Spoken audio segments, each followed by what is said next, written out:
scanner prend 500 000 points à la seconde. Sur cette station seulement, par exemple, on va avoir à peu près 10 millions de points. Ensuite, on va changer les stations, faire tout le tour du bâtiment. Et ensuite, tout ça, ça va être assemblé sur un ordinateur, comme des pièces de puzzle, mais en 3D. Donc sur ce bâtiment, on va avoir à peu près 1 milliard de points de mesure. On va avoir donc tout l'ensemble et également l'intérieur. Donc on pourra ensuite faire des sections pour voir donc une partie particulière de l'intérieur avec l'extérieur.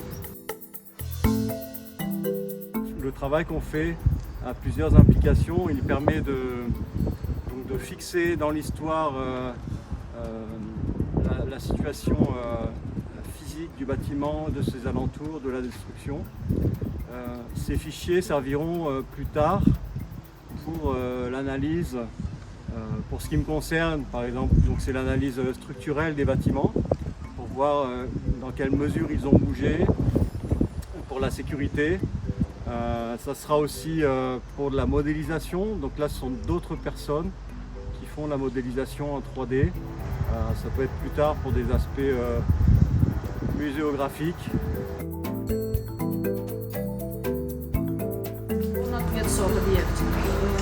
Більшість з них розташована дуже щільно у безпосередньо центральному історичному ареалі, який якраз і мав ушкодження, і бомбували його, обстрілювали, тобто десь має пряме влучення і десь є ушкодження внаслідок вибухових хвиль. Тому якщо так всіх загалом рахувати, то в районі сотні, гадаю, потрібно зараз максимально детально все зафіксувати, щоб вже починати розробляти першочергові протиаварійні невідкладні роботи для стабілізації таких об'єктів. І вже, в принципі, можна починати щодо розробки подальшої науково-проектної документації. Це дуже тривалий процес, дуже коштовний процес, проте тому чим раніше це буде розпочато, зафіксовано, тим краще.